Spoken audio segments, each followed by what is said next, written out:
such a great opening night, but for most of the league, it's tonight that marks the start of the NBA regular season. So this is our last chance, guys, to make some 2021 award predictions. First up, I want to know who you guys got for most valuable player. Caesars William Hill has Luka Doncic as the front runner, just ahead of reigning two-time MVP Giannis Antetokounmpo. So Vince, who's your pick? I mean, that's a great list. You look at that list, but I'm going to say Durant's going to come back with a vengeance to prove that he's one of the best in this league. And, you know, I think we forget how prolific of a scorer he is. I mean, he showed, you know, we're like, oh, is he back? Is he back? Let me tell you something. What he was doing and how easy he scored over whoever. It didn't matter if you were 7 feet or 6'5", he was scoring at will, and we're going to see that all year. Well, I don't have a problem with your pick, Vince, but Kevin Durant, you had your turn. LeBron James, you had your turn. Steph, Giannis, y'all had y'all turn. James Harden, move out the way. It is Anthony Davis' turn, and I got him picked to win the MVP this season. Well, look, Anthony Davis, also a big candidate for Defensive Player of the Year. In fact, he is the front runner, according to Caesars William Hill. He's followed by Gobert, Giannis, Bam Adebayo. So, Perk, are you picking him for both? Are you picking him for Defensive Player of the Year and MVP? Well, no, Rachel, I thought Anthony Davis should have won it last year, so I'm going with Bam Adebayo. Yes, I said Adebayo. I don't never pronounce his name right. Get what I'm saying? He is a guy that could guard 1 through 5. He's a great rim protector. I love the way he anchors that Miami Heat defense, and I'm expecting big things out of Bam defensively this year for the Miami Heat.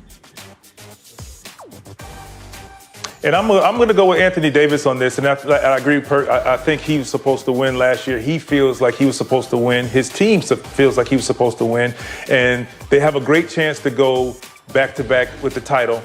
So I think with him now slowly getting the keys to being the go-to guy, I think he's going to be the anchor to their team and make a huge difference. And I think he wants to prove that he was supposed to win it last year to go with that championship. All right, let's hit Rookie of the Year next, guys. Caesars William Hill gives LaMelo Ball the best odds of winning that award, followed by Anthony Edwards, James Wiseman, and Obi Toppin. So, Vince, you won Rookie of the Year in '99. Who is your pick to win Rookie of the Year 22 years later? I mean, in my heart, I want to say Anthony Edwards, you know, because I don't think Minnesota has enough firepower to make the playoffs. So with that being said, it turns to LaMelo Ball. And so it's a slash. I say Anthony Edwards, but I think LaMelo has a better chance to get his team into the playoffs. Right. If you would, in the East. That's part of it, though. So, I mean, you know, that's gonna speak volumes, obviously, for that award. So it turns to LaMelo. Yeah.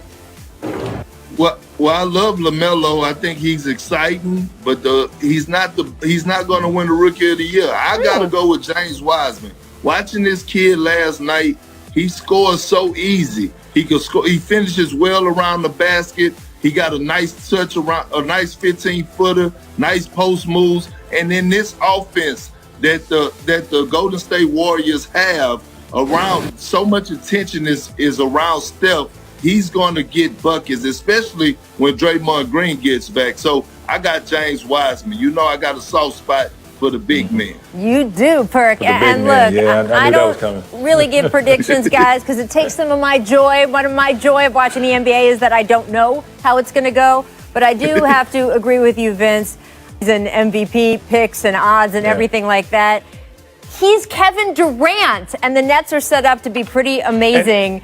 I just think he's going to be in that conversation. There was no hesitation today. None. There was no hesitation on the court. All right, coming up, NBA legend Tim Hardaway Sr. dropping by to talk about, you know, his son Tim Hardaway Jr.'s Dallas Mavericks team, his old Mavericks team, tipping off their season. Okay, we have some breaking news out of Houston this morning. The Rockets in the NBA are now reviewing video of James Harden partying maskless at a strip club to determine if he violated the league's COVID-19 protocols, putting the All-Stars availability for tonight's season opener in question, sources telling our Tim McMahon. Now, that video was published by Black Sports Online. It purportedly was from a Houston strip club's Christmas party that was held this week. And this is all, guys, coming off of yesterday's report where, according to The Athletic, Harden had multiple verbal confrontations with teammates at practice, also threw a ball at Jae'Sean Tate. So, Max, I want to start with you here. Are all of these off-the-court actions by Harden going to affect his trade value? No, I don't really think so, because I think everyone knows what he's doing. Unless teams are looking, going, well, if he's not happy here, he'll pull the same thing. He's not being accommodated. This is their leverage. So it's pretty clear Harden's acting out in order to get an effect. Stephen A., whether or not how much that affects his trade value, I'll leave to you. I'll tell you what I think has absolutely affected his trade value. I mentioned off the top of the show, if I were the Nets, I would not trade for Harden. Not because he's not a great player, but because their depth really showed itself yet last night, the way they shared the ball, the whole thing. I'll tell you who else I wouldn't trade if I were another team. I wouldn't trade Ben Simmons for James Harden. Not after last night, Stephen A., because if you watch the Brooklyn Nets, there's one guy on the Sixers that you're like, okay, there's no defending Kevin Durant, but the guy who can do the best possible job is Ben Simmons, who I thought, when active, was the best defender in the world last year. If I'm the Sixers and I'm watching KD last night, and I'm going, he's already at least 80% KD, we're going to need Ben Simmons on that cat, right? And I'm not trading Embiid, so what does that leave you with? Spare parts? So I think right now, after last night and the way KD looked, especially in the way the Nets looked, if I were the Nets, I wouldn't trade for him. If I were the Sixers, I wouldn't give up Simmons for him. If his trade value is going down, I think it's based on that stuff, on-court considerations after last night, more than it is on his misbehavior off the court in order to force a trade. Well, first of all, let me say a couple of things. Number one, if you talk to the Houston Rockets, they will tell you they're not getting the quality offers for James Harden that one would anticipate from a league-leading scorer over the last 3 years who averaged over 30. They expected better offers. They're not getting those quality offers from him. That's why he's still in a Houston Rockets uniform, just to make sure that from a reportorial perspective, I point that out. The other thing that I would say is this.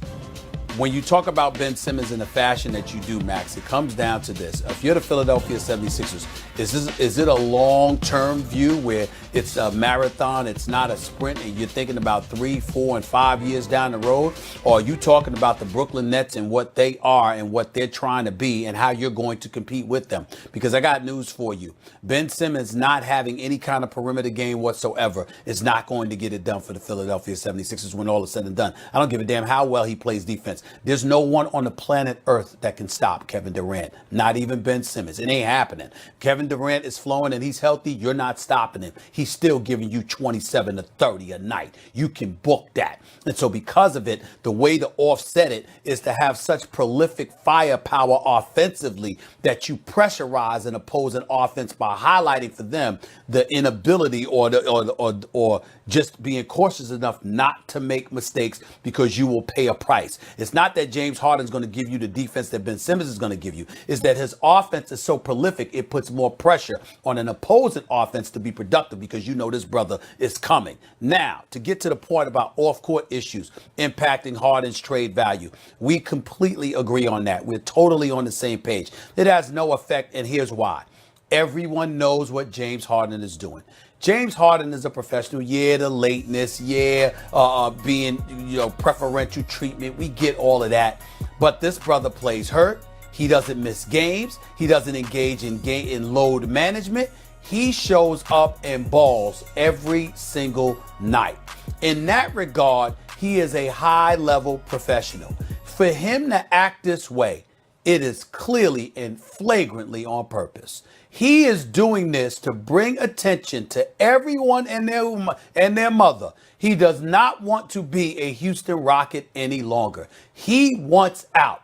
And I don't want to call him the modern day T.O. or whatever when T.O. was trying to get out of his contract in Philadelphia, because that's what those push-ups were about in his driveway when Andy Reid sent him home and all of that other stuff. T.O. wanted a new contract. He wanted out of Philadelphia because Philadelphia made it clear they were not going to give it to him. And as a result, he was advised by Drew Rosenhaus essentially to act up to some degree to force his way out of Philadelphia. In this case, That's what James Harden is doing. He's trying to force his way out of Houston. He does not want to be a Houston Rocket. He wants out by any means necessary, and he is creating a headache because he knows that's the only way with 2 years left on his contract that he could possibly get his way. He's not that guy. He's not stupid by any stretch of the imagination. He's doing it on purpose because he wants out. Other teams know that, and if he fills their needs without